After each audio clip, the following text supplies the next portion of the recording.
ಕಲಾಂಜಿ you know everything, still you asking me why ಅಂದಾಗ ಅವ್ರೊಂದು dialogue ಹೊಡಿತಾರೆ sir, we want to be a very good listener in our life ಅಂತಾರೆ. ನಿಮ್ಮ ಮನೆಯಲ್ಲೇ ಹಾವಿಂತ danger ಆಗಿರೋ ವಸ್ತು ಇದೆ ಸರ್. ಒಂದು ಗ್ಯಾಸ್ ಸಿಲಿಂಡರು, ಇನ್ನೊಂದು ಎಲೆಕ್ಟ್ರಿಸಿಟಿ ಸರ್. ಇದೆರಡು ಅದಕ್ಕಿಂತ ಡೇಂಜರ್ಸ್. ಹಾಲು ಕುಡಿಯಲ್ಲ, 12 ವರ್ಷ ದ್ವೇಷ ಸಾಧಿಸಲ್ಲ, ಯಾವ ಹಾವಲ್ಲೂ ಮಣಿ ಬರಲ್ಲ, ಹಾವಿಗೆ ಕೂದಲು ಬರಲ್ಲ, ಹಾವು ಬೆನ್ನು ಮೂಳೆ ಇರ್ತಕ್ಕಂಥ ಕಶೇರುಕ ಪ್ರಾಣಿ. ಅಣ್ಣ ನಮಸ್ಕಾರ ಅಣ್ಣ, ಯಾರಣ್ಣ ಫೋನ್ ಮಾಡಿದ್ದು? ನಾನೇ ಸರ್, ಏನು ಸರ್ ಈಗ ಏನಿಲ್ಲ ಗುರು, ಬೇಜಾರು ಮಾಡ್ಕೊಬೇಡ, ನನಗೆ 3 ಜನ ತಂಗಿರಿದ್ದಾರೆ, ಅಕ್ಕ ಅಂತೂ ಇಲ್ಲ ಗುರು, ಅವರಿಗೆ ನಿಮಗೆ ಕೊಂಡು ಮದುವೆ ಮಾಡಿಬಿಡ್ತಿದ್ದೆ. ಅಲ್ಲಿದ್ದ ಇಂಗ್ಲೀಷೆಲ್ಲ ಕೇಳಿದೆ, ಯಾಕೆ ಸರ್ ಹಿಂಗೆ ಮಾತಾಡ್ತೀನಿ? ಏನಿಲ್ಲ, ಫೋನಲ್ಲಿ ಅವನ ಅಕ್ಕನ ಹೆಬ್ಬಾಳಲ್ಲಿದ್ದಾನಂತೆ ಅಂದ. ಅದಕ್ಕೆ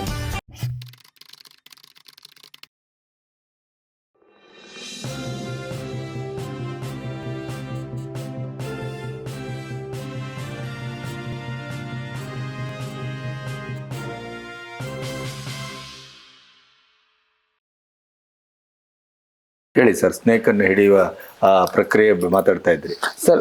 ಅದೇ ಪುಸ್ತಕ ಓದಿ, ಅದೇ ಸರ್ ಪುಸ್ತಕ ಓದಿದೆ, ಅದ್ರಲ್ಲಿ ಕೆಲವು ತಿಳ್ಕೊಂಡೆ, ಅದನ್ನ ಮಕ್ಕಳಿಗೆ ಹೇಳ್ತಾ ಹೋದೆ. ಮಕ್ಕಳಲ್ಲಿ ಕ್ವಶನ್ ಆನ್ಸರ್ಸ್ ಕೇಳ್ತಾ ಹೋದೆ. ಕ್ವಶನ್ ಆನ್ಸರ್ಸ್ ಯಾಕೆ ಕೇಳ್ತಾ ಹೋದೆ ಅಂದರೆ, ನನಗೆ ಗೊತ್ತಿರೋ ಕೆಲವು ಮಕ್ಳಿಗೆ ಗೊತ್ತಿರುತ್ತೆ ಸರ್, ಅವ್ರು ನಮ್ಗೆ ಹೇಳ್ಕೊಡ್ತಾರೆ ಅಂತ. ಸರ್ ನಾನು ಹೇಗೆ ಅಂದರೆ, ಒಂದು ಸಿಸ್ಟಮ್ ಇದೆ ಸರ್ ನನ್ನ ಹತ್ರ. ಯಾವುದನ್ನ ಮಗು ನನಗೆ ವಿಷಯ ಗೊತ್ತಿದ್ರೂ ಅದು ಪೂರ್ತಿ ಹೇಳಿ ನಿಲ್ಲಿಸೋ ತನಕ ನಾನು ಮಧ್ಯೆ ಮಾತಾಡೋಕ್ಕೆ ಹೋಗಲ್ಲ. ಯಾಕೆ ಅಂದರೆ, ನಾ ಮಧ್ಯ ನೀವು ಮಾತಾಡ್ತಿರೋ ತಪ್ಪು ಅಂತ ನೀವು ಹೇಳಕ್ಕೆ ಹೋದರೆ ಆ ಮಗು ನಿಲ್ಲಿಸ್ಬಿಡುತ್ತೆ ಸರ್. ಅದರಿಂದ ಏನೋ ಒಂದು ವಿಷಯ ನಮಗೆ ಮಿಸ್ ಆಗಿಬಿಡುತ್ತೆ. ಅದಕ್ಕೋಸ್ಕರ ಕೇಳಕ್ಕೆ ಹೋಗ್ತಿಲ್ಲ ಸರ್. ಅಬ್ದುಲ್ ಕಲಾಂ ಜಿ ಅವ್ರನ್ನ ಇದೇ ಥರ ಭೇಟಿ ಆದೆ ಸರ್. ನಾನು ಒಂದು ವೇದಿಕೆ ಮೇಲೆ ನಾವು ಅವರು ಇರ್ತೀವಿ, ಅವರು ಸ್ನೇಕ್ಸ್ ಬಗ್ಗೆ ಎಲ್ಲ ಕೇಳ್ತಾ ಇರ್ತಾರೆ. ಕೇಳಿದಾಗ ನಾನೆಲ್ಲ ಹೇಳ್ತಿರ್ತೀನಿ.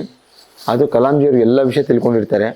ನಾನು ಕಲಾಂಜಿಯವ್ರನ್ನ ಕೇಳ್ತೀನಿ, Kalamji you know everything, still you asking me why ಅಂದಾಗ ಅವ್ರೊಂದು ಡೈಲಾಗ್ ಹೊಡಿತಾರೆ sir, we want to be a very good listener in our life ಅಂತಾರೆ. ನಾವು ಜೀವನದಲ್ಲಿ ತಿಳ್ಕೊಳ್ಳೋಕೆ ಒಬ್ಬ ಒಳ್ಳೆ ಕೇಳುಗನಾಗಬೇಕು ಸರ್. ನಾವು ಯಾವತ್ತೂ ಅಷ್ಟೇ ಸರ್. ಆ ವ್ಯಕ್ತಿನೇ ನನ್ನ ಹತ್ರ ಮಾತಾಡ್ತಾ ಇದ್ದಾಗ ನಾನು ಯಾರು ಸರ್ ಅವ್ರ ಮುಂದೆ? ಆವತ್ತಿಂದ ಕಲ್ತ್ಕೊಂಡೆ ಸರ್, ಯಾವುದೋ ಒಂದು ವಿಷಯ ಅದು ಪೂರ್ತಿ ಅವ್ರು ಹೇಳಿ ಮುಗಿಸೋ ತನಕ ನಾವು ಮಧ್ಯ ಬಾಯಿ ಹಾಕಬಾರ್ದು. ಬಾಯಿ ಹಾಕಿದ್ರೆ ಹೊಸ ವಿಷಯ ತಿಳ್ಕೊಳ್ಳೋದು ತಪ್ಪೋಗ್ಬಿಡ್ತು. ಈ ಥರ ತಿಳ್ಕೊಂಡು, ಅವುಗಳ ಬಗ್ಗೆ ತಿಳ್ಕೊಂಡು, ಇವತ್ತು ಏನು ಹೇಳಿದ್ದೀನಲ್ಲ, ವೀರಬಸಪ್ಪಗೌಡ ಅವರು, ಶೇಖರ್, ಇವರೆಲ್ಲ ಏನೇನಾಗುತ್ತೆ ಅಂತ ಹೇಳ್ಕೊಟ್ರಲ್ಲ, ಈ ಥರ ತಿಳ್ಕೊಂಡು ಆಮೇಲೆ ನಾನು ಶುರು ಮಾಡಿದೆ ಸರ್. ಹಾವಿನ ವಿಷಯದಲ್ಲಿ ಈ ಥರ ಎಲ್ಲ ಇರುತ್ತೆ ಅಂತ ಗೊತ್ತಾದ ಮೇಲೆ ಅಲ್ಲಿ ತನಕ ಭಯ ಇರಲಿಲ್ಲ ನನಗೆ. ಹಾವು ಕಚ್ಚಿದ್ರೂ ಭಯ ಇರಲಿಲ್ಲ. ಯಾವ್ಯಾವ ಟಾಕ್ಸಿನ್ ಯಾವುದ್ರ ಮೇಲೆ ಕೆಲಸ ಮಾಡುತ್ತೆ ಅಂತ ತಿಳ್ಕೊಂಡ್ಮೇಲೆ ಭಯ ಬರೋಕ್ಕೆ ಶುರು ಆಗುತ್ತೆ. ಅವಾಗಿಂದ ನಾನು ಸ್ವಲ್ಪ ಹುಷಾರಾದೆ. ನಾನೆಲ್ಲ ಸ್ನೇಕ್ ರೆಸ್ಕ್ಯೂರ್ಸ್ಗೂ ಹೇಳೋದಿಷ್ಟೇ, ಯಾವುದೇ ಹಾವು ಹಿಡ್ದಿರ್ಬೋದು, ನೀನು 1000 ಅಲ್ಲ 10,000 50,000 ಹಾವು ಹಿಡ್ದಿರ್ಬೋದು, ನಿನಗೆ ಗೊತ್ತು, ಅವಾಗ ಗೊತ್ತಿಲ್ಲ. ಯಾವುದೇ ಹಾವು ಹಿಡಿಯೋಕ್ಕೆ ಹೋದಾಗ್ಲೂ ಇದೇ ಫಸ್ಟ್ ಎಕ್ಸ್ಪೀರಿಯನ್ಸು, ಇದೇ ಮೊದಲನೇ ಹಾವು ಅಂತ ಕೈ ಹಾಕಿ. ಓವರ್ ಕಾನ್ಫಿಡೆನ್ಸ್ ಬೇಡ. ಇತ್ತೀಚೆಗೆ ಯಾರೊಬ್ಬರು ತೀರೋದು, ಸಿಕ್ಕಾಪಟ್ಟೆ ಜನ ತೀರೋಗ್ಬಿಟ್ಟಿದ್ದಾರೆ. ಅವನು ಸಿಕ್ಕಾಪಟ್ಟೆ ಹಿಡಿಯೋನು. ಹೌದು, ಆ ಆಟ ಆಡಿನೇ ಅದಕ್ಕೆ ಡೋಂಟ್ ಬಿ ಆಲ್ವೇಸ್ ಕೇರ್ಫುಲ್. ಈಗ ಹಾವು ಹಿಡಿಯೋರೆಲ್ಲ ಕೆಲವರು ಅದಕ್ಕೆ ಮುತ್ತು ಕೊಡೋದು, ಅದನ್ನ ಏನೇನೋ ಮಾಡೋದು, ಇದೇನು ಮಾಡೋದು, ಏನೋ ಎಂತೆಂಥದ್ದೋ ಮಾಡ್ತಾರೆ. ಕ್ರೇಜ್ ಏನಾಗುತ್ತೆ ಅಂದರೆ, ನಾವು ಸರ್ ಇವತ್ತಿನ ದಿನದಲ್ಲಿ ನಾವೊಂದು ಮಾಡಿಬಿಟ್ಟಿದ್ದೀವಿ. ಇವತ್ತಿನ ದಿನದಲ್ಲಿ ನಮಗೆ ಭಯ ಏನಂದರೆ, ಅವಾಗ ಇದೆಲ್ಲ ಇರಲಿಲ್ಲ ಸರ್, ಸೋಷಿಯಲ್ ಮೀಡಿಯಾ ಇರಲಿಲ್ಲ. ಇವಾಗ ಸೋಷಿಯಲ್ ಮೀಡಿಯಲ್ಲಿ ಪಟ್ಟಂತ ಬಂದಿದ ತಕ್ಷಣ ಮಕ್ಕಳು ಅದನ್ನ ಗ್ರಾಬ್ ಮಾಡ್ತಾರೆ. ನಾವು ಯಾಕೆ ಕೊಡ್ಬಾರ್ದು ಅಂತ ಮಕ್ಕಳು ಟ್ರೈ ಮಾಡೋಕ್ಕೆ ಶುರು ಮಾಡಿಬಿಡ್ತಾರೆ. ಅವಾಗ ನಮ್ಗೆ ತಿಳುವಳಿಕೆ ಇರಲಿಲ್ಲ ಸರ್, ಹೇಳ್ಕೊಡೋ ಇರಲಿಲ್ಲ. ಸೋಷಿಯಲ್ ಮೀಡಿಯಾ ಎಲ್ಲ ಹೇಳ್ಕೊಡ್ತಾರೆ. ಇವತ್ತು ಇನ್ನೊಂದು ಭಯಾನಕವಾದದ್ದು ಅಂದರೆ ಎ ಅಲ್ಲಿ ಹಾವು ಮಾತಾಡುವಂಗೂ ಮಾಡ್ತಾರೆ. ಏನು ಬೇಕಾದ್ರೆ ಅಲ್ಲಲ್ಲ, ಏನು ಬೇಕಾದ್ರೂ ಮಾಡ್ತಾರೆ, ಏನೇನೋ ಮಾಡ್ತಾರೆ. ಅದನ್ನ ನೋಡಿ ಮಕ್ಕಳಿನ್ನು ಏನೇನು ಮಾಡ್ತಾವೋ ಗೊತ್ತಿಲ್ಲ ಸರ್. ಇಂದ ಇವತ್ತು ನೀವು ಸರ್, ಇವತ್ತು ಪ್ರಪಂಚ ಯಾವ ಥರ ಇದೆ ಅಂತ ಹೇಳ್ಬಿಡ್ತೀನಿ ಆ್ಯಸ್ ಎ ಪ್ರಾಕ್ಟಿಕಲ್ ಮ್ಯಾನ್ ನಾನು ಸರ್. ಈಗ ನಿಮ್ಮ ಮನೇಲಿ ನಾವು ಚಿಕ್ಕಂದಲ್ಲಿದ್ದಾಗ ನಾವಿಬ್ಬರು ಫ್ರೆಂಡ್ಸ್ ಸೇರ್ಕೊಂಡಿರ್ತೀವಿ. ನಿಮ್ಮ ತಂದೆ ತಾಯಿ, ನಮ್ಮ ತಂದೆ ತಾಯಿ ಊರಿಗೆ ಹೋಗಿದ್ರು ಅಂದಿದ ತಕ್ಷಣ ಅಂತಿದ್ವಿ, VCR ತರ್ತಿದ್ವಿ, VCP ತರ್ತಿದ್ವಿ, ನಮಗೆ ಬೇಕಾಗಿರೋ CD ಹಾಕೋತಿದ್ವಿ, ಎಂಜಾಯ್ ಮಾಡ್ತಾಯಿದ್ವಿ ಅಷ್ಟೇ. ನಾನು ಬಂದಿದ ತಕ್ಷಣ ಆಫ್ ಮಾಡಿ ಸೈಲೆಂಟಾಗಿ ಎದ್ರುಕೊಂಡು ಕೂತ್ಕೊಂಡ್ಬಿಡ್ತಾಯಿದ್ವಿ. ಅದಕ್ಕೆಲ್ಲ ಶೇರ್ ಆಗ್ತಾಯಿದ್ವಿ. ಭಯ. ಇವತ್ತಿನ ದಿನ ಏನಾಗಿದೆ, whatever you want, just ಗೂಗಲ್ಗೆ ಹೋಗಿ ಬಾಯಲ್ಲಿ ಹೇಳಿದ್ರೆ ಪಿಕ್ಚರ್ ಬಂದ್ಬಿಡುತ್ತೆ. ಕ್ಯೂರಿಯಾಸಿಟಿ ಸತ್ತೋಗಿದೆ ಸರ್. ಈಗ ಕ್ಯೂರಿಯಾಸಿಟಿನೇ ಇಲ್ಲ ಜೀವನದಲ್ಲಿ. ಮೊಬೈಲಲ್ಲಿ AI ಬಂದಮೇಲಂತೂ ತಂತ್ರಜ್ಞಾನ ಎಷ್ಟು ಜಾಸ್ತಿ ಆಗ್ತಿದೆ ಅಷ್ಟು ಅತಂತ್ರದಲ್ಲಿದ್ದೀವಿ ಸರ್. ಮತ್ತೆ ನಾವು ಅದನ್ನು ಸದುಪಯೋಗ ಪಡಿಸ್ಕೊಳ್ಳೋಕ್ಕಿಂತ ದುರುಪಯೋಗ ಪಡಿಸ್ಕೊಳ್ಳೋದ್ರ ಬಗ್ಗೆ ಮೊದಲು ಯೋಚನೆ ಮಾಡಿ. ಹೌದು, ಯಾವಾಗಲೂ ಅಷ್ಟೇ. ಈಗ ಒಂದು ಬಿಳಿ ಹಾಳೆ ಮೇಲೆ ಒಂದು ಕಪ್ಪು ಚುಕ್ಕೆ ಇಟ್ಬಿಟ್ಟು ಮಕ್ಳಿಗೆ ಕೇಳಿದ್ರೆ ಏನು ಕಾಣ್ತೀನಿ, ಕಪ್ಪು ಚುಕ್ಕೆ ಅಂತ ಹೇಳ್ತಾರೆ, ಬಿಳಿ ಹಾಳೆ ದೊಡ್ಡದಾಗಿ ಕಾಣ್ತೀನಿ ಅಂತ ಹೇಳಲ್ಲ. ಸೊ ಅದಕ್ಕೆ ಅಟ್ರಾಕ್ಟ್ ಮಾಡೋದು ಅದೇ. ಇವತ್ತು AI ಏನು ಬೇಕಾದ್ರೆ ಮಾಡ್ಬೋದು ಸರ್. ನಿಮ್ಮ ಫೇಸ್ ತೆಗೆದು ನನಗೆ ಹಾಕಿ ನಾನು ಡ್ಯಾನ್ಸ್ ಮಾಡೋದು, ಸುಮ್ಮನೆ ಗಣಪತಿ ಸರ್ ಒಂದು ಫೋಟೋ ಹಾಕ್ಬಿಟ್ಟು ಗಣಪತಿ ಸರ್ ಡ್ಯಾನ್ಸ್ ಮಾಡೋದು ಒಂದು ವೀಡಿಯೋ ಹಾಕೊಂಡು ನಾನು ಮಾಡಿಬಿಡ್ತೀವಿ, 2 ನಿಮಿಷಕ್ಕೆ ಬಿಟ್ಬಿಡ್ತೀವಿ. ಎಂಥ ವಿಚಿತ್ರ ಆಗೋಯ್ತು ಪ್ರಪಂಚ ಅಂದರೆ ಸರ್. ಯಾವತ್ತೂ ಏನೇ ಆದರೂ ತಿಳ್ಕೊಬೇಕು ಅಂದರೆ ಅದನ್ನು ನಾವು ಒಳಗಡೆ ಹೊಕ್ಕಿ ನೋಡ್ಬೇಕು ಸರ್. ಈಸಿಯಾಗಿ ಯಾವುದು ಸಿಗ್ಬಾರ್ದು ಸರ್. ಈಸಿಯಾಗಿ ಯಾವುದೇ ಸಿಕ್ಕಿದ್ರೂ ಕೂಡ ಅದು ಜಾಸ್ತಿ ನಾನು ನಿಲ್ಲಲ್ಲ ಸರ್. ಇಲ್ಲಿವರೆಗೆ ನಿಮ್ಮ ಅನುಭವದಲ್ಲಿ ಹಾವಿನ ಒಟ್ಟು ನೇಚರ್ ಏನು ಸರ್? ಸರ್ ಪ್ರಪಂಚದಲ್ಲಿ ಅತಿ ಅಂಜುಬುರುಕ ಪ್ರಾಣಿ ಅಂದ್ರೆ ಹಾವು ಸರ್. ಹೌದು. ಅದನ್ನ ನೋಡಿದ ತಕ್ಷಣ ಓಡಾಗ ಔಸ್ಕೊಳ್ಳುತ್ತೆ ಸರ್. ಅದಾಗದೇ ಇಲ್ಲಿ ತನಕ ಕಚ್ಚಿರೋ ರೆಕಾರ್ಡೇ ಇಲ್ಲ ಸರ್. ಅದಾಗದೇ ಕಚ್ಚೋ ಆಗಿದ್ರೆ ನಮ್ಮ ದೇಶದ ಪಾಪ್ಯುಲೇಷನ್ ಅಷ್ಟು ಜಾಸ್ತಿ ಇರ್ತಿರ್ಲಿಲ್ಲ. ಸೊ ಓಡಾಗ ಔಸ್ಕೊಳ್ಳುತ್ತೆ. ಸಾಮಾನ್ಯ ಅದಕ್ಕೆ ನಾಗರಾವ್ಗೆ ಭಯ ಆದರೆ ಹೆಡೆ ತೆಗೆದು ವಾರ್ನಿಂಗ್ ಸೈನ್ ಅಷ್ಟೇ. ಮಂಡ್ಲುದಾವು ಬುಸ್ಕುಟ್ಟುತ್ತೆ. ಎಲ್ಲ ಹಾವುಗಳು ಓಡಾಗ ಔಸ್ಕೊಳ್ಳುತ್ತೆ. 3 ಕಾರಣಕ್ಕೆ ನಿಮ್ಮ ಮನೆಗೆ ಬರುತ್ತೆ ಸರ್. ಒಂದು ಫುಡ್ಡು, ಒಂದು ವಾಟರು, ಇನ್ನೊಂದು ಟೆಂಪ್ರೇಚರು. ಹಾಗೆ 17-24 ಡಿಗ್ರಿ ಸೆಂಟಿಗ್ರೇಡ್ ಬೇಕು.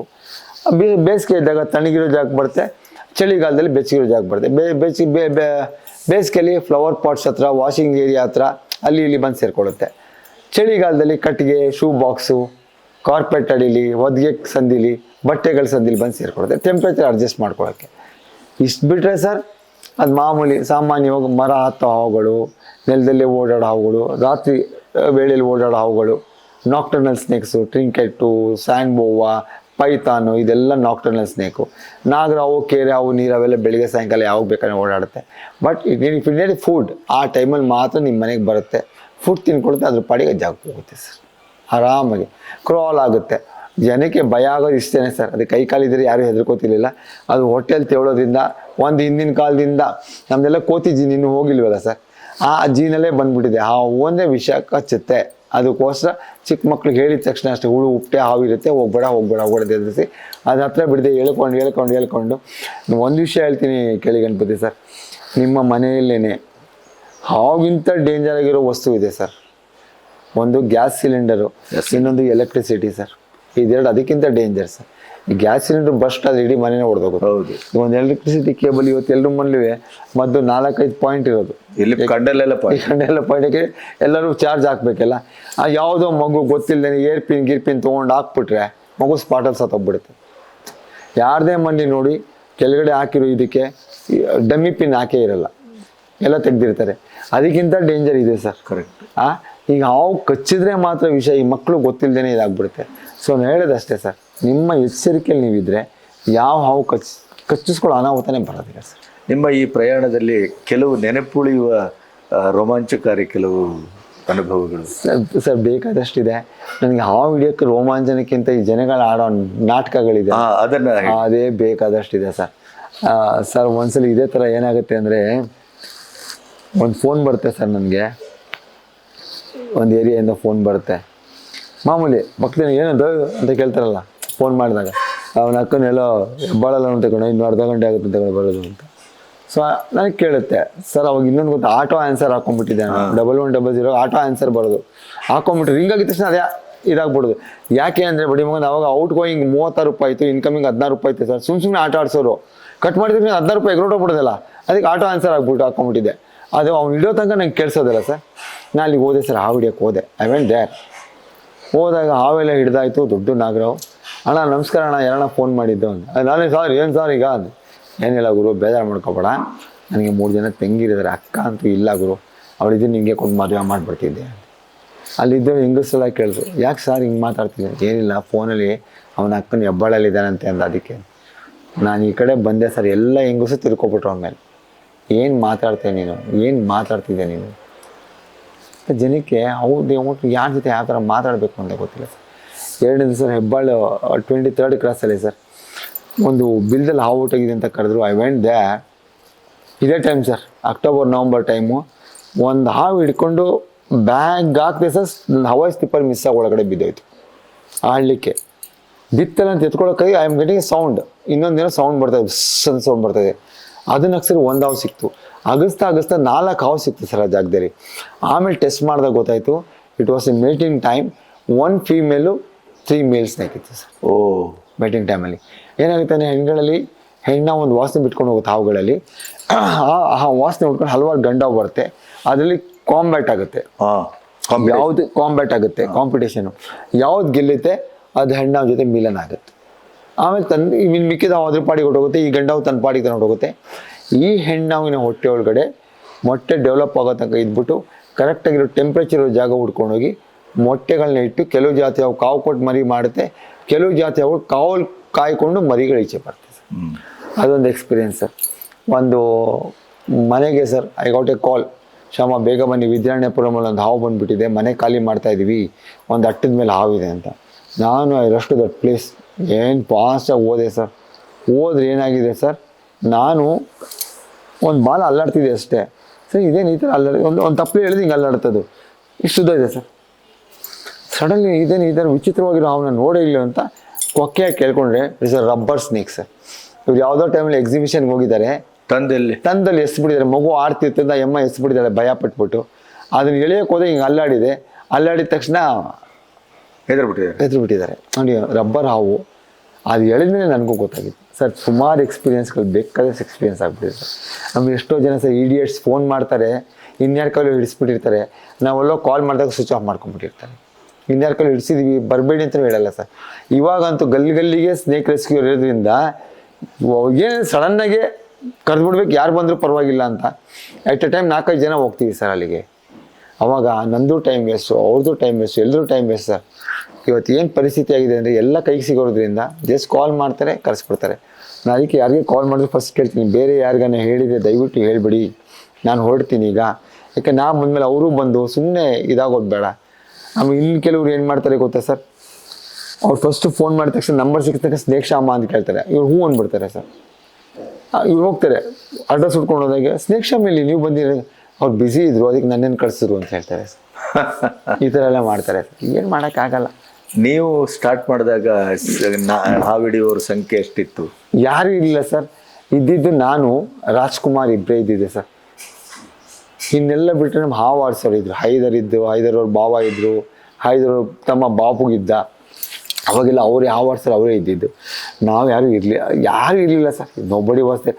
ಅದಕ್ಕೂ ಮುಂಚೆ ಇದ್ದಿದ್ದು ನಮ್ಮ ಫ್ರೆಂಡ್ಸ್ 3 ಜನ ಮೈಸೂರಲ್ಲಿ, ಜಯಶೀಲ ಮತ್ತು ಡಾಕ್ಟರ್ ಲೂಕೋಸ್ ಅವ್ರ ಮಗ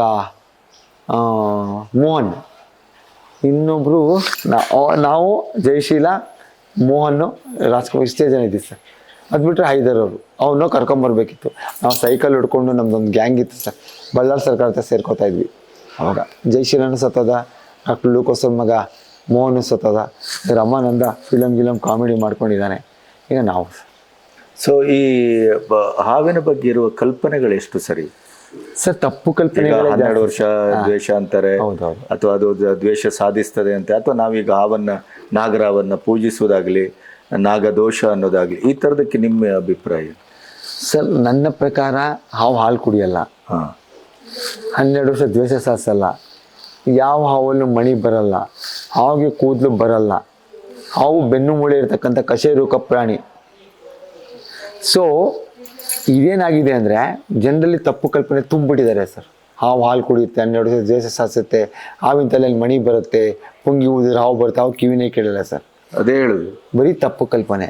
ಈ ನಾಗದೋಷ ಅನ್ನೋದು ಏನಾಗುತ್ತೆ ಸರ್, ಅದು ಜಾತಕದ ಮೇಲೆ ಡಿಪೆಂಡ್ ಆಗುತ್ತೆ ಅಂತಾರೆ ಸರ್ ಜ್ಯೋತಿಷ್ಯರು ಹೇಳೋದು. 2 ಶುಭ ಗ್ರಹಗಳ ಮಧ್ಯೆ ಒಂದು ನೀಚ ಗ್ರಹ ಬಂದಾಗ ಕಾಲಸರ್ಪ ದೋಷ ಅಂತಲೇ ಹೇಳ್ತಾರೆ ಸರ್. ಅದು ಅವ್ರವ್ರು ಇಷ್ಟ, ಅದು ಕೇಳೋದು ಬಿಡೋದು ಅವ್ರಿಗೆ ಸೇರಿದ್ದು. ಆದರೆ ಹಾಗೆ ಪೂಜ್ಯ ಸ್ಥಾನವನ್ನು ಯಾಕೆ ಕೊಟ್ಟಿದ್ದೀವಿ ಸರ್? ನಮ್ಮ ದೇಶ ಭಾರತ ದೇಶ, ಸನಾತನಗಳ ದೇಶ.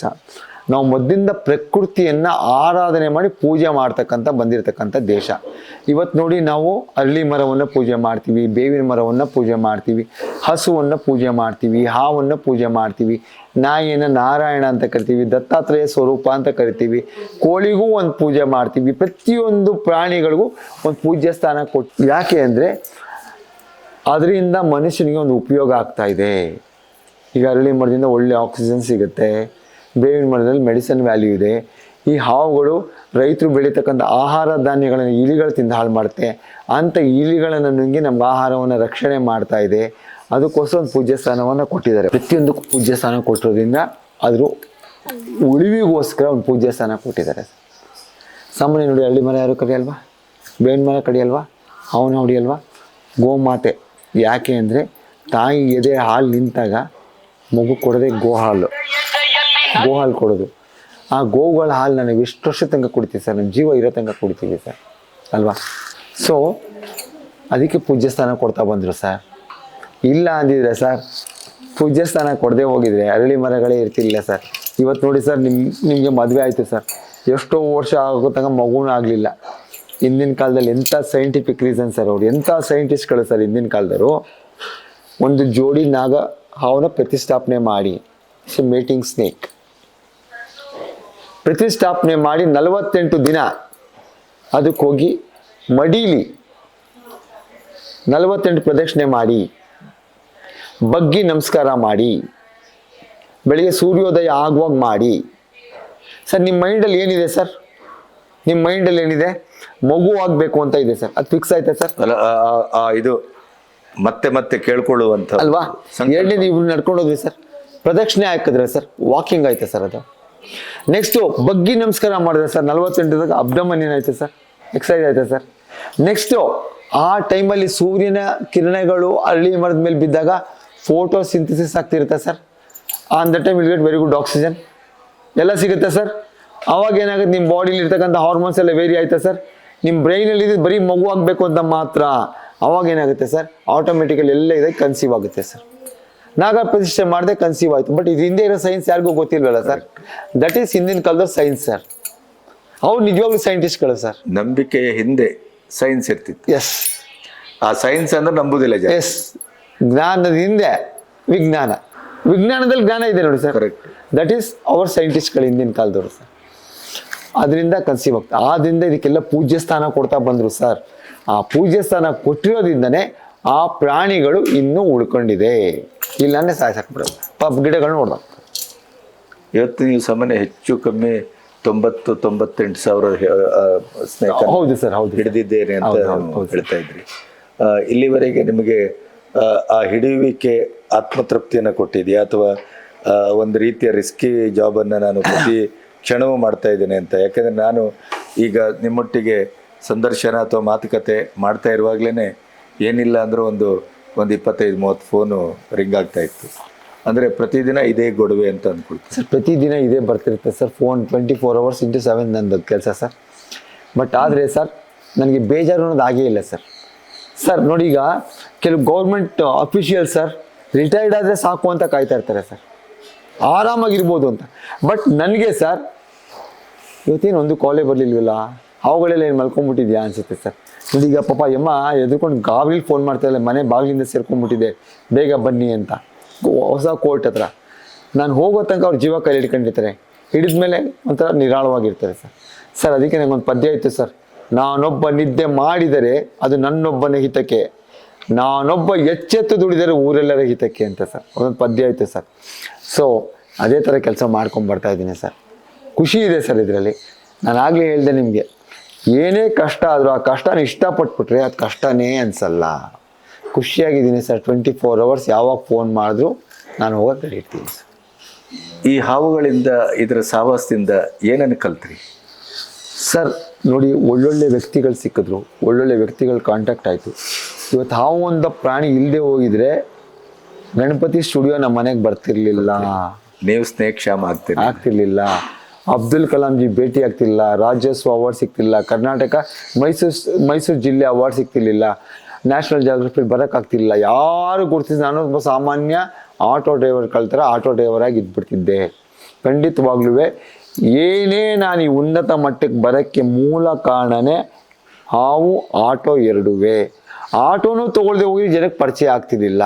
ಆ ಭಗವಂತ ನಾನು ಆಗಲೇ ಹೇಳಿದೆ, ಎಲ್ಲ ಪ್ರೋಗ್ರಾಮಿಂಗ್ ಮಾಡಿ ಕಳಿಸ್ಬಿಟ್ಟಿದ್ದಾನೆ ನನಗೆ, ಇದೇ ಥರ ನೀನು ನಡ್ಕೊಂಡು ಹೋಗ್ಬೇಕು ಜೀವನ ಅಂತ. ಅದೇ ಥರ ನಡ್ಕೊಂಡು ಹೋಗ್ತಾ ಇದೆ. ನಿಜವಾಗ್ಲೂ ನಾನು ನೇಚರ್ಗೆ ಕೈ ಮುಗಿತೀನಿ ಸರ್.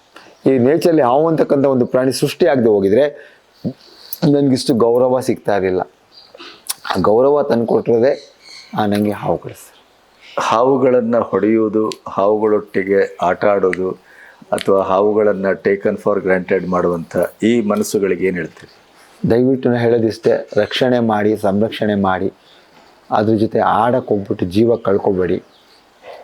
ಏಕೆಂದರೆ ಜೀವ ಅಮೂಲ್ಯವಾದದ್ದು. ನಿಮ್ಮ ತಾಯಿ ತಂದೆ ನಿಮ್ಮನ್ನು ಕಾಯ್ತಿರ್ತಾರೆ. ನಾವೇನೋ ಹುಡುಗಾಟಕ್ಕೆ ಮಾಡೋಕ್ಕೆ ಹೋಗ್ತೀವಿ, ಖರ್ಚು ಹೆಚ್ಚು ಕಮ್ಮಿ ಆಗಿಬಿಟ್ರೆ ಅವ್ರ ಫ್ಯಾಮಿಲಿಗೆ ತುಂಬ ತೊಂದರೆ ಆಗುತ್ತೆ. ಇದೇ ಥರ ನನ್ನ ಫ್ರೆಂಡ್ ಒಬ್ಬ ಲೋಕೇಶ್ ಅಂತ ಬ್ಯಾಂಗ್ಳೂರು ನೆಲಮಂಗಲ ಹತ್ರ, ಅಲ್ಲೊಂದು ಹಾವಿಡಿಯೋಕ್ಕೆ ಹೋದಾಗ ಕಚ್ಚಿಸ್ಕೊಂಡು ಸತ್ತೋಗ್ಬಿಡ್ತಾರೆ. ಅವ್ರ ಫ್ಯಾಮಿಲಿ ಕತೆ ಏನಾಗಿದೆ, ಈಗ ಕಷ್ಟದಲ್ಲಿದ್ದಾರೆ. ಸೊ ನಾನು ಹೇಳೋದಿಷ್ಟೇ, ದಯವಿಟ್ಟು ಆಟ ಆಡೋಕ್ಕೆ ಹೋಗಬೇಡಿ, ರಕ್ಷಣೆ ಮಾಡಿ ದೂರ ಬಿಟ್ಬಿಟ್ಟು ಆರಾಮಾಗಿದೆ ಅಷ್ಟೇ. ಈಗ ಇದರ ರೇಖೆಗಳೆಲ್ಲ ಹೇಳ್ತಾರಲ್ಲ, ಗರುಡ ರೇಖೆ ಗರುಡ ಮಚ್ಚ ಸುಳ್ಳು ಸರ್, ಅವ್ರಿಗೇನು ಮಾಡೋದಿಲ್ಲ ಅವು, ಅದೆಲ್ಲ ಸುಳ್ಳು ಸರ್. ಅವಾಗ ಕಣ್ಣು ಮಂಜ ಕಾಣುತ್ತೆ, ನಾವೇನೋ ಒಂದು ಆಬ್ಜೆಕ್ಟ್ ಥರ ಕಾಣ್ತೀವಿ. ಬಟ್ ಇನ್ನೊಂದು ಏನಂದ್ರೆ ಇಲ್ಲ ಅದಕ್ಕೆ ಹಾವು ಕಿವಿನೇ ಕೇಳಲ್ಲ. ಇದು ಕಣ್ಣು ಕಾಣುತ್ತೆ, ಮಂಜ ಕಾಣುತ್ತೆ, ನೀವು ಒಂದು ಆಬ್ಜೆಕ್ಟ್ ತರ ಕಾಣ್ತೀವಿ, ಅದು ವೈಟ್ ಅಂಡ್ ಬ್ಲಾಕ್ ಅಲ್ಲಿ ಕಾಣ್ತೀವಿ ಅಷ್ಟೇ. ಹಾವಿಗೆ ಗೊತ್ತಾಗೋದಿಲ್ಲ. ಆದ್ರಿಂದ ನಾವೇ ಒಂದು ಆಬ್ಜೆಕ್ಟ್ ತರ ಕಾಣುವಾಗ ನಮ್ಮ ಕೈಲಿರೋ ರೇಖೆ ಮತ್ತೆ ಮಚ್ಚೆ ಅದು ಗೊತ್ತೇ ಆಗಲ್ಲ ಸರ್. ಅದೇ ತಪ್ಪು ಕಲ್ಪನೆ ಸರ್. ಯಾವ ಕೈಲೂ ರೇಖೆ ಮಚ್ಚೆ ಬರಲ್ಲ ಸರ್. ಈ ಹಾವು ಹಿಡಿಯೋದ್ರಿಂದ ಪರ್ಸನಲ್ ಲೈಫೇ ಕಳ್ಕೊಂಡೆ ಸರ್. ಮಕ್ಕಳು ಬಾಲ್ಯ ನೋಡಲಿಲ್ಲ, ಮಕ್ಳನ್ನ ಎತ್ಕೊಂಡು ಆಟ ಆಡಿಸೋಕ್ಕಾಗಲಿಲ್ಲ, ಮಕ್ಕಳನ್ನ ಫಿಲಮ್ಗೆ ಕರ್ಕೊಂಡು ಹೋಗೋಕ್ಕಾಗಲಿಲ್ಲ, ಮಕ್ಕಳನ್ನ ಒಂದು ಎಕ್ಸಿಬಿಷನ್ ಕರ್ಕೊಂಡು. ಇವತ್ತು ನನ್ನ ಮಗಳಂತಲೇ ಪಾಪ ಯಾವತ್ತನ ಒಂದಿನ ನಾವು ಊಟ ಮಾಡಿಸಿದ್ಯಾ ಅಂತ ಕೇಳ್ತಾರೆ. ನಾನು ಊಟ ಮಾಡೋಕ್ಕಾಗ್ತಿಲ್ಲ ಸರ್, ಊಟ ಕೂತಕ್ಕೆ ಕಾಲ್ ಬರೆದು ಓಡ್ಬಿಡ್ತಾ ಇದ್ದೆ. ಅದು ಇಂಪಾರ್ಟೆಂಟ್ ಆಗಿತ್ತು ನನಗೆ. ನಾನು ಅದೇ ನನ್ನ ಮಕ್ಳಿಗೆ ಹೇಳ್ತಾ ಇರ್ತೀನಿ, ನೋಡು ಮಗ, ನಾನು ನಿನ್ನನ್ನು ಆಟ ಮಾಡಿಸ್ದಾಗ ಕೂತಿದ್ರೆ ಮಕ್ಳುಗಳು, ನಾನು ನಿಂಗೆ ಊಟ ಮಾಡಿಸ್ದಾಗ ಕೂತಿದ್ರೆ, ನೀನು ಫಿಲಮ್ ಕರ್ಕೊಂಡು ಹೋಗ್ತಾ ಕೂತಿದ್ರೆ, ನಿನ್ನ ಜೊತೆ ನಾನು ಆಟ ಆಡ್ತಿದ್ರೆ ನೀನು ಈ ಮಟ್ಟಿಗೆ ಓದೋಕ್ಕಾಗ್ತಿರ್ಲಿಲ್ಲ. ನಾನು ಅಲ್ಲಿ ಹೋಗಿ ಹೆಸರು ಮಾಡಿ ದುಡ್ಕೊಂಡು ಬಂದಿರೋದ್ರಿಂದ ನೀನು ಇಷ್ಟು ಮಟ್ಟಿಗೆ ಬೆಳೆದಿದ್ಯಾ. ಅಪ್ಪ ಯಾಕೆ ಎಲ್ರಿಗೂ ಶತ್ರು ಆಗ್ತಾನೆ ಅಂದರೆ, ಅವ್ನು ಕೇಳಿದ ಕಡೆ ಕರ್ಕೊಂಡು ಹೋಗಲ್ಲ, ಕೇಳಿದ ಕಡೆ ಮಾಡಲ್ಲ. ಅವನ ಕಷ್ಟ ಅಪ್ಪನಿಗೆ ಮಾತ್ರ ಗೊತ್ತಿರುತ್ತೆ. ಸೊ ಯೋಚನೆ ಮಾಡಿ, ಅಪ್ಪನ ಬ್ಲೇಮ್ ಮಾಡೋಕ್ಕೆ ಹೋಗಬೇಡಿ. ಅವ್ನು ದುಡ್ಕೊಂಡು ಬರಲೇಬೇಕು, ನಿಮ್ಮನ್ನು ಸಾಕಲೇಬೇಕು. ನೀವು ಇನ್ಯಾರನ್ನೋ ಕಂಪೇರ್ ಮಾಡ್ಕೋತೀರಾ, ಅವರಪ್ಪ ನೋಡಿ ಅಲ್ಲಿ ಕರ್ಕೊಂಡೋದ, ಇವರಪ್ಪ ನೋಡಿ ಅವ್ನು ಗೌರ್ಮೆಂಟ್ ಕೆಲಸ ಇದೆ, ಸಂಬಳ ಜೊತೆ ಗಿಂಬಳ ಬರ್ತಿದೆ, ನೆಮ್ಮದಿಯಾಗಿ ದುಡ್ಡು ಬರ್ತಿದೆ, ಅವ್ನು ಎಲ್ಲಿ ಬೇಕಾದ್ರೆ ಕರ್ಕೊಂಡೋಗಿ ರೆಡಿ ಇರ್ತಾನೆ. ಅದು ದುಡಿದ್ರೆ ಉಂಟು, ಇಲ್ಲ ಇಲ್ಲ. ಅವ್ನು ದುಡಿಯೋದೇನಕ್ಕೆ, ನಿಮ್ಮನ್ನು ಸಾಕಾಗಿ ದುಡಿತಾನೆ. ಎಂಜಾಯ್ ಮಾಡೋಕ್ಕಂತೂ ಅವ್ನು ದುಡಿಯೋಕ್ಕಾಗಲ್ಲ. ಸೊ ಅಂಥದ್ರಲ್ಲಿ ಈ ಥರ ಆಗಿದೆ. ತುಂಬ ನೋವು ಸರ್. ನನ್ನ ಬಗ್ಗೆನೇ ಹಾವು ಹಿಡಿತಾನೆ, ಹಾವಿನ ಏನು ಮಾಡ್ತಾನೋ ಗೊತ್ತಿಲ್ಲ, ವಿಷ ಮಾಡ್ತಾನೆ, ಚರ್ಮ ಮಾಡ್ತಾನೆ ಅಂತೆಲ್ಲ ಕಂಪ್ಲೇಂಟ್ ಕೊಟ್ಟಿದ್ರು, ಏನೇನೋ ಕಂಪ್ಲೇಂಟ್ ಕೊಟ್ಟಿದ್ರು. ನಾನು ಹಿಡ್ಸಕ್ಕೆ ಸುಮಾರು ಜನ ಟ್ರೈ ಮಾಡಿದ್ರು, ಸುಮಾರು ಜನ ಫೋನ್ ಬೇರೆ ಮಾಡಿಸೋರು. ಸರ್ ನಾನು ಇಂಥ ಸ್ಟೂಡೆಂಟು ಸರ್, ವೆನಮ್ ಬಗ್ಗೆ ಕೆಲಸ ಮಾಡ್ತಿದ್ದೀನಿ, ಸ್ವಲ್ಪ ವೆನಮ್ ಕೊಡೋಕ್ಕಾಗುತ್ತಾ, ತುಂಬ ಬೇಕು ಅಂತ. ನಾನಂದೆ ನಂಗೆ ಗೊತ್ತಿಲ್ಲಪ್ಪ, ನಿಂಗೆ ಆ ಥರ ಬೇಕು ಅಂದರೆ ಬಯೋಕೆಮಿಸ್ಟ್ರಿ ಡಿಪಾರ್ಟ್ಮೆಂಟ್ಗೆ ಹೋಗು, ಅಲ್ಲಿ ಎಲ್ಲಿಂದ ತರಿಸ್ತಾರೆ ಕೇಳಿ ತರಿಸ್ಕೊಪ್ಪ. ನಾನು ಹಾವಿನ ವಿಷಯ ಇಲ್ಲ, ಹಂಗೆಲ್ಲ ಮುಟ್ಟಕ್ಕಾಗಲ್ಲಪ್ಪ, ಇಟ್ಸ್ ಇಲ್ಲೀಗಲ್, ಅದು ಒಳಗಾಕ್ಬಿಡ್ತಾರೆ. ನಾನು ಬರೀ ರಕ್ಷಣೆ ಮಾಡೋದಪ್ಪ, ವೆನಮ್ ಎಲ್ಲ ತೆಗಿಯಕ್ಕೆ ನಂಗೆ ಗೊತ್ತಿಲ್ಲ ಮಗ. ಸರ್ ಪ್ಲೀಸ್ ಗೋಗರಿಯರು, ಸಾರಿ ಬಾಸ್, ಅದಕ್ಕೋಸ್ಕರ ಅಡ್ರೆಸ್ ಕೊಟ್ಟಿದ್ದೀನಿ, ಬೇಕಾದ್ರೆ ಅಲ್ಲಿ ಹೋಗಿ ಅಂತ. ಸೊ ಜನಗಳು ಸಿಕ್ಸಕ್ಕೆ ಸುಮಾರು ಟ್ರೈ ಮಾಡಿದೆ ಸರ್. ಯಾಕೆಂದರೆ ಸರ್ ನನ್ನ ಸ್ವಂತ ನಾನೇ ಬೆಳ್ಕೊಂಡಿದ್ದೆ ಸರ್, ಯಾರ್ದು ಸಪೋರ್ಟ್ ಇಲ್ಲದೆ ಬೆಳೆದೆ ಸರ್. ಈಗ ತಾನೇ ಫೋನ್ ಮಾಡಿದ್ದಾರೆ, ಬಂದ್ರಾ ಸರ್ ಅಂತ. ಬಂದಿನ್ನು 3 ನಿಮಿಷ ಆಗಿಲ್ಲ, ಹೇಗೆ ಹೋಗ್ಬಿಡಿ ಸರ್ ನಾನು ಇವತ್ತಿನ ಟ್ರಾಫಿಕ್ ಫ್ಲೈಟಲ್ಲಿ ಹೋಗುತ್ತೆ ಸರ್? ಆಗಲ್ಲ, 0 ಟ್ರಾಫಿಕ್ ಇದ್ರೂ ಆಗಲ್ಲ. ಅವ್ರಿಗೆ ಅರ್ಥ ಆಗಲ್ಲ, ಅವ್ರು ಗಾಬರಿ. ಬಟ್ ಏನು ಮಾಡೋಕ್ಕಾಗಲ್ಲ, ನಾನು ಅವ್ರನ್ನ ಅರ್ಥ ಮಾಡ್ಕೋಬೇಕು ಅಲ್ವಾ. ಅವ್ರಿಗೆ ಗಾಬರಿ ಇರುತ್ತೆ ಅಂತ ಪದೇ ಫೋನ್ ಮಾಡ್ತೀನಿ. ಈಗ ನೋಡಿ, ಈ ಥರ ಗಾಬರಿ, ಈ ಥರ ತೊಂದರೆ, ಇದಕ್ಕೆ ನೀವು ವ್ಯವಹಾರ ದೃಷ್ಟಿಯಿಂದ ಹೋಗ್ತಾ ಇಲ್ಲ, ಹಣ ದೃಷ್ಟಿಯಿಂದ ಹೋಗ್ತಾ ಇಲ್ಲ. ಹಣ ದೃಷ್ಟಿಯಿಂದ ಆದರೆ ಒಂದು ಹಾವು ಹಿಡಿದ್ರೆ ಇಷ್ಟು ಅಂತ ನೀವು ಬೋರ್ಡ್ ಹಾಕ್ಬಿಡ್ತಿದ್ರಿ, ಅದು ಮಾಡಿಲ್ಲ. ಆದರೂ ನಿಮ್ಮ ಬಗ್ಗೆ ಯಾಕೆ ಈ ದ್ವೇಷ, ಅಸೂಯೆ? ಸರ್ ಮನುಷ್ಯಂದು ಸ್ವಭಾವ ಸರ್ ಅದು. ನೀವು ನೇಮ್ ಮಾಡ್ತಾ ಹೋದರೆ ನಿಮ್ಮ ಮೇಲೆ. ಈಗ ಸರ್ ಒಂದು ವಿಷಯ ಹೇಳ್ತೀನಿ ಕೇಳಿ sir, who is your real enemy ಅಂದರೆ your close friend is your real enemy. Correct. ಜೊತೆಲಿರೋರೇ ಮಡ್ಗೋದು, ಅದಕ್ಕೆ ಹೇಳೋದು. ಈಗ ಗಣಪತಿ ಅವ್ರ ಪಾಡಿಗೆ ಅವ್ರು ದುಡ್ತಿದ್ರು, ಅವ್ರು ಮಾಡ್ತಿದ್ರು, ಏನೋ ಸಂಪಾದನೆ ಮಾಡ್ಕೋತಿದ್ರು, ಬದುಕಿದ್ರು. ಜೊತೆಲಿರೋರೇ ಈ ಥರ ಮಾಡ್ತಾರಲ್ಲ ಸರ್, ನೋವಾಗಲ್ವಾ ಸರ್? ಸರ್ ಬೆಳೆಯೋದ್ ಕಂಡು ಖುಷಿ ಪಡ್ಬೇಕು ಸರ್. ಹೌದು, ನಮ್ಮ ಹುಡುಗ ಬೆಳಿತಿದ್ದಾನೆ ಬಿಡು, ನಮ್ಮ ಹುಡುಗ. ಆಮೇಲೆ ಇದೊಂದು ಸಮಾಜಕ್ಕೆ ನೀವು ಮಾಡುವಂಥ ಒಂದು ಉಪಕಾರ ಅಲ್ವನ್ರಿ. ಬಟ್ ಜನಕ್ಕೆ ಅರ್ಥ ಆಗಲ್ವಲ್ಲ ಸರ್, ಅರ್ಥ ಆಗಲ್ಲ ಸರ್, ದೇವರೇ ಅರ್ಥ ಆಗಲ್ಲ ಸರ್. ನಿಮಗೆ ಈ ನಮ್ಮ ಡಿಪಾರ್ಟ್ಮೆಂಟ್ಗಳಿಂದ ಸರ್, ಯಾರಿಂದ ಗೌರ್ಮೆಂಟಿಂದ ಇಲ್ಲಿ ತನಕ ಒಂದು 10 ಪೈಸದ ಸಹಾಯ, 1 ಪೈಸದಾಗಿಲ್ಲ ಸರ್, ಯಾರಿಂದನೂ ಆಗಿಲ್ಲ ಸರ್. ನನ್ನ ಜೀವನದಲ್ಲಿ ಒಂದೇ ಒಂದು ಆಸೆ ಇದೆ ಸರ್, ನಮ್ಮ ಪ್ರಧಾನಮಂತ್ರಿಗಳನ್ನ ಒಂದ್ಸಲಿ ಭೇಟಿಯಾಗಿ ಅವ್ರ ಜೊತೆ ಫೋಟೋ ತೆಗೆಸ್ಕೋಬೇಕು. ಇದೊಂದು ಭಾರಿ ಆಸೆ ಇದೆ, ನೋಡೋಣ ಅದು ಯಾವಾಗ ಈಡೇರುತ್ತೋ ಗೊತ್ತಿಲ್ಲ. ಯಾಕೆಂದರೆ ನಮ್ಮ ಪ್ರಧಾನಮಂತ್ರಿಗಳಿಗೆ ಈ ವಿಷಯ ಗೊತ್ತಿಲ್ಲ, ನಾನು ಮಾಡ್ತಿರೋದು ಗೊತ್ತಿಲ್ಲ. ಇದೊಂದು ವಿಷಯ ಇದೆ ಸರ್. ಯಾಕೆಂದರೆ 77ನೇ ಇಸ್ವಿಯಿಂದ ಇಲ್ಲಿ ತನಕ ಸತತವಾಗಿ ಹಗಲು ರಾತ್ರಿ ಅಂದೆ ಸರ್ ಒಂದು ಟೂರ್ಗೆ ಹೋಗೋಕ್ಕಾಗಲ್ಲ ಸರ್, ಒಂದು ಫಂಕ್ಷನ್ಗೆ ಹೋಗೋಕ್ಕಾಗಲ್ಲ, ಕಾಲ್ಗಳು ಬರ್ತಿರುತ್ತೆ ಸರ್. ಇವ್ಳು ಡೆಲಿವರಿ ಆಗೋ ಟೈಮು, ಸೂರ್ಯ ಹುಡ್ತಾ ಇದ್ದಾನೆ, ಒಂದು ಕಾಲ್ ಬರುತ್ತೆ, ಡೆಲಿವರಿ ಕಳಿಸ್ಬಿಟ್ಟು ನಾನು ಅವ್ರ ಮನೆಗೆ ಹೋಗಿ ಬಿಡ್ಕೊಬ. ಅದಕ್ಕಿಂತ ಹೆಚ್ಚಿಗೆ ನಮ್ಮಪ್ಪ ಸತ್ತೋಗಿ ಮಲಗಿದ್ದಾರೆ ಸರ್, ಡೆಡ್ ಬಾಡಿ. ನನ್ನ ಎಲ್ಲ ಫ್ರೆಂಡ್ಸ್ ಎಲ್ಲ ಬಂದಿದ್ದಾರೆ. ಐ ಗಾಟ್ ಎ ಕಾಲ್, ಶ್ಯಾಮ್ ನಾನು ಪ್ರೇಮ್ ಮಾತಾಡ್ತೀನಿ, ನನ್ನ ಆದ್ನಿ ಸ್ಟ್ರೋಕ್ ಹೊಡೆದು ಮಲಗಿಬಿಟ್ಟಿದ್ದಾಳೆ, ಅವಳು ದೀವಾನ್ ಕೇಳಿಗಳು, ನಾವು ದೊಡ್ಡ ನಾಗರಾವ್ ಸೇರ್ಕೊಂಡ್ಬಿಟ್ಟಿದೆ ಬನ್ನಿ ಅಂತ. ಸರ್ ನಿಮ್ಮ ಊರು ಮಲಗಿದ್ದಾರೆ, ನಮ್ಮ ತಂದೆ ಶವವಾಗಿ ಮಲಗಿದ್ದಾರೆ, ಬರ್ತೀನಿ ಬರಲ್ಲ ಅನ್ನಲ್ಲ, ದಯವಿಟ್ಟು ಕಾರ್ ಕಳಿಸಿ ಸರ್ ಬರ್ತೀನಿ ಅಂತ. ಕಾರ್ ಕಳಿಸ್ತಾರೆ ಸರ್, ಹೋಗಿ ಹಿಡ್ಕೊಂಬರ್ತೀನಿ. ಎಲ್ಲ ಫ್ರೆಂಡ್ಸು ಬೈತಾರೆ, ನೋಡೋ ನಮ್ಮ ಅಪ್ಪನ ನಾನು ಫಂಕ್ಷನ್ ಮಾಡ್ತಿಲ್ಲ, ನಮ್ಮ ಅಪ್ಪ ಸತ್ತಿರೋದು ನೋಡೋಕೆ ಬರ್ತಿದ್ದಾರೆ, ವೆಲ್ಕಮ್ ಮಾಡೋಕ್ಕೆ ನಾನು ಇರಬೇಕು ಅಂತೇನಿಲ್ಲ, ಬಾಡಿ ನೋಡ್ಕೊಂಡು ಅವ್ರು ಹೋಗ್ತಾರೆ. ಫಂಕ್ಷನ್ ಆದರೆ ನಾನು ಇರಬೇಕು, ದಯವಿಟ್ಟು ಬೇಜಾರು ಮಾಡ್ಕೋಬೇಡಿ, ಬಂದಾಯ್ತು ಹಿಡ್ದಾಯ್ತು ಅಷ್ಟೇ. ಈ ಥರ ತುಂಬ ನಡೆದಿದೆ ಸರ್, ಭಯಂಕರ ನೋವು.